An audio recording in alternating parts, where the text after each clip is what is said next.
Hello, everyone, and welcome back. I don't think a lot of us expected to be in this position where we were having online classes. I certainly didn't, but let's try to make the best of the situation that we're in. This week, I wanted to kind of have things simple because I knew that a lot of you guys were going to be readjusting to all of your classes and everything involved. So rather than dive immediately into the research essay, I have decided that we'll talk about one of the topics that you guys had asked about. We'll talk about poetry for this week. So let's go ahead and let's get started. So, what is poetry? Poetry is a type of literature that evokes a concentrated, imaginative awareness of experience, or it evokes a specific emotional response through the language chosen and arranged for its meaning, its sound, and its rhythm. Poetry is a very vast form of creative writing with many different types of poetry, some of which break generally accepted rules. It's because it is a form of creative writing, it's very difficult to nail down exactly what the rules are, what the rules aren't. And we'll only be talking about a few different types of poems in this lesson, but there's many different types besides the ones that are just shown here.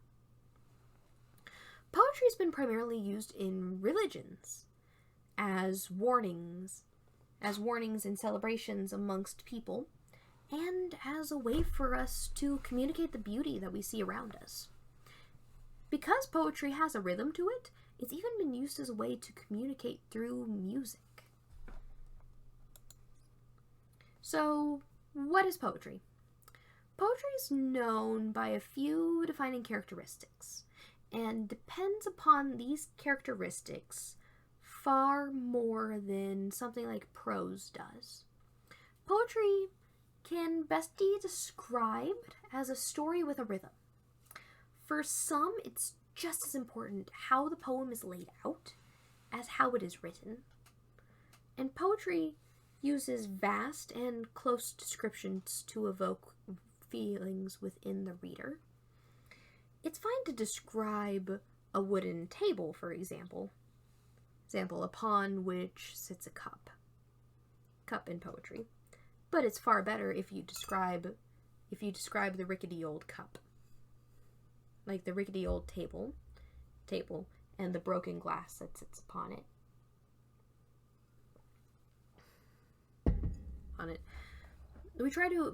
Poetry tries to evoke very deep feelings within the reader using the meaning of its words, using the imagery that it creates. There are a few rules for poetry. Some of the rules of poetry include that poetry actually doesn't have to rhyme.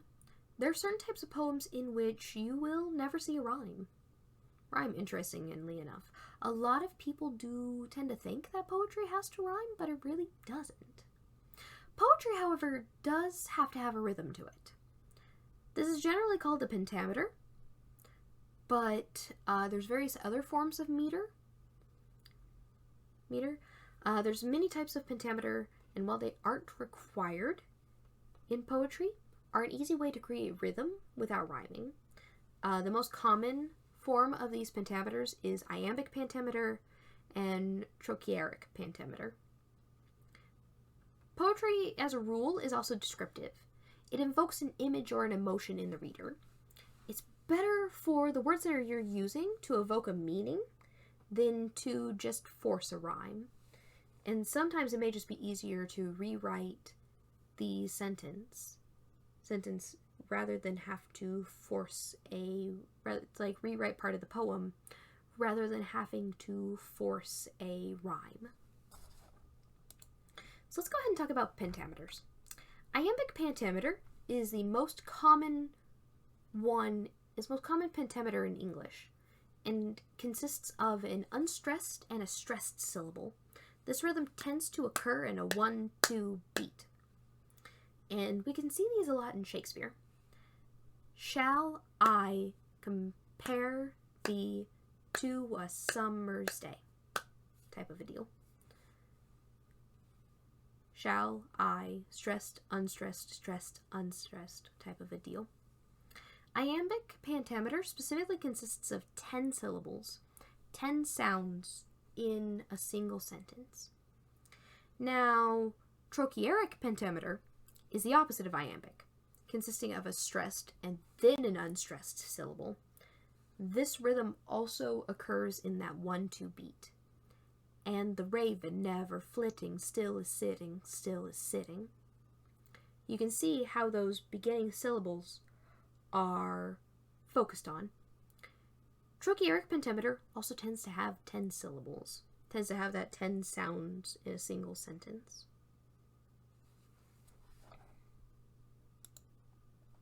There's many different types of poems, but today we'll only really be discussing a few of them. That would be the haiku, the limerick, the sonnet, and the free verse. So let's go ahead and let's get started into these different types of poems. The first off is a haiku. A haiku is a traditional poem originating from Japan. These are very short, only really having 3 lines and 17 syllables in a 5-7-5 pattern.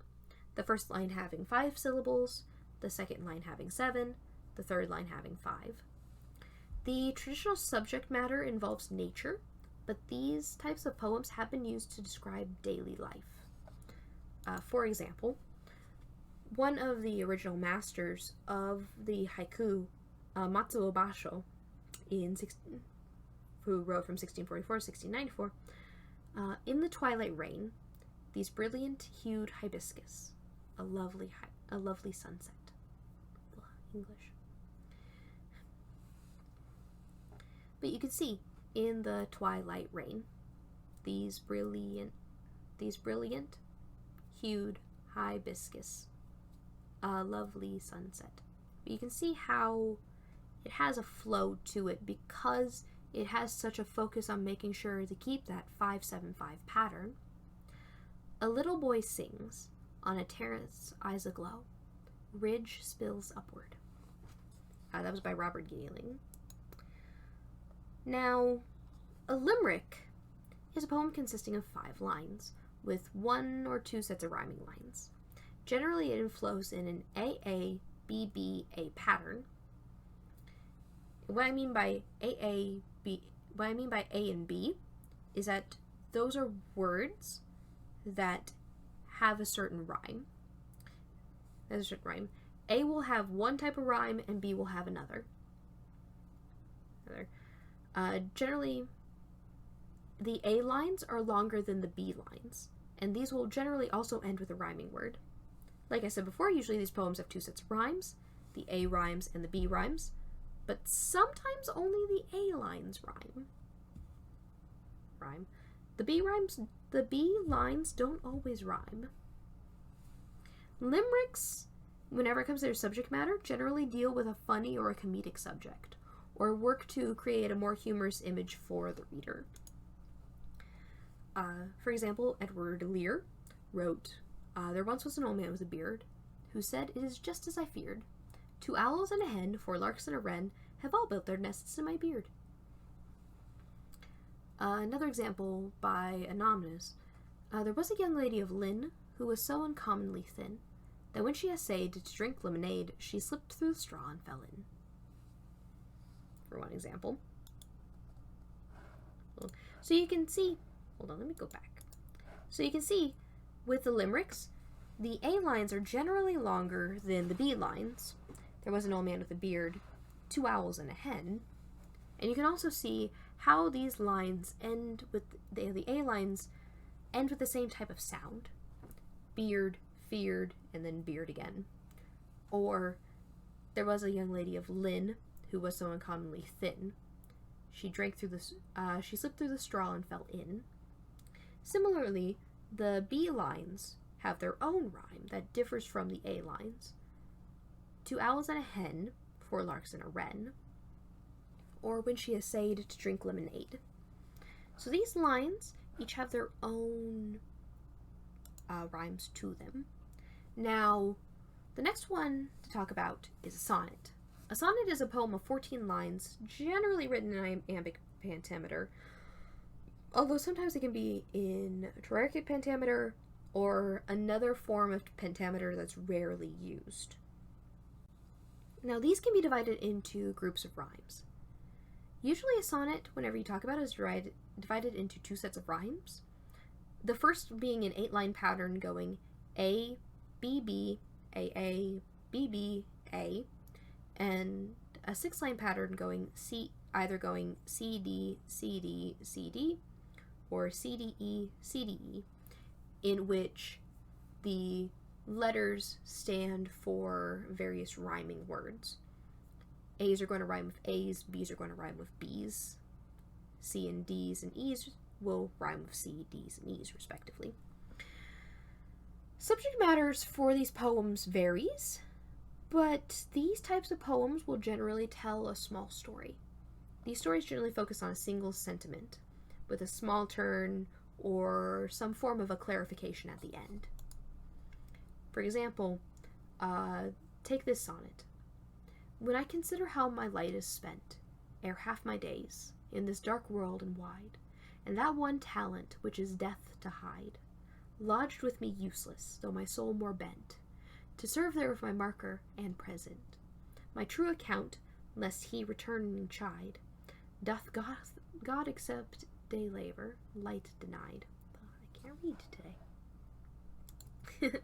I fondly ask, but patient to prevent, that murmur soon replies, God doth not need either man's work or his own gifts. Who best bear his mild yoke? They serve him best. His state is kingly, thousands at his bidding speed, and post o'er land or ocean without rest, they also serve who only stand and wait. This is When I Consider How My Light is Spent by John Milton. But you can see in these first set of 8 lines how it does that A being sort of rhyming. We have for the A lines, which should be lines 1, 4, 5, should be lines 1, 4, and 5. We have spent, bent, and present. And then for lines 2, 3,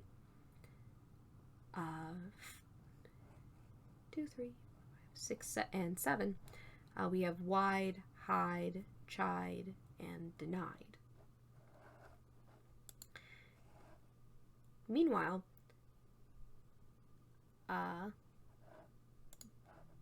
we also have prevent. I'm sorry, let me go back. We also have, for the 8th line, is prevent, which will rhyme with spent, bent, and present. Now, whenever we get to these last lines, we can see that it is a C, D, E type of an affair. Need, speed, best, rest, and state and wait, serving as our rhyming words. So C, D, E type of a deal for rhyming. Free verse is our last poetry that we'll talk about, and it's the one with the least amount of rules and the one with the most structure dictated by the author. It's the author who decides things like rhyming, who decides things like syllable count, punctuation, number of lines, the number of stanzas, the number of line formation. Free verse doesn't have to rhyme, and it generally doesn't. But it always has some form of rhythm to the poem. This can be in pentameter, but it can also be in other form of rhythm, such as the way the lines are laid out themselves. Subject matter in free verse varies heavily between poems, as it is the subject or the image the author wishes to convey. That really makes this into a free verse poem. Free verse is very much what I say goes whenever it comes to poetry. It's very much the author's intention for how they set this poem up. There's not a lot of prescriptive rules for a free verse poem. And I want to share this poem because it is actually one of my favorites that's considered to be free verse. No man is an island, entire of itself. Every man is a piece of the continent, a part of the main. If a clod be washed away by the sea, Europe is the less. As well as if a promontory were. As well as if a manor of thine friends or of thine own were. Any man's death diminishes me, because I am involved in mankind. And therefore never send to know for whom the bell tolls, it tolls for thee. That's by John Donne in Devotions Upon Emerging Occasions, meditation, that should be 17? That should be 17. And it's, honestly, I've only really known this as For Whom the Bell Tolls, but it is a very good example of free verse. You can see how it doesn't have any rhyming scheme to it, but it still has that rhythm. No man is an island entire of itself. Every man is a piece of the continent, a part of the main. If a clod be washed away by the sea, Europe is the less. As well as if a promontory were. As well as if the manner of thine friends, or of thy own were. You can see there is a rhythm present in this poem. And you can see how even though it's not in iambic, pentameter, or any other form of pentameter, it still has a rhythm to it. This is what's meant by free verse. Free verse is very much the author makes the rules type of a setting. But with that, a very short explanation of poetry. I had planned, before we had ended up online, I had planned to make this a lot more interactive, but sadly that will have to be held for your homework. But with that, I hope you all had a wonderful spring break, and I will see you next week. Please check ThinkWave. Actually, on this assignment, you should probably see what your assignment is for this week, but please check ThinkWave to see the assignment. Don't hesitate to call or text me, or send me an email if you have any questions regarding this assignment or what's going on. My email and my contact information, like my cell phone number, are listed in the assignment itself. I hope you all had a wonderful spring break, and I'll see you guys next week. Bye-bye.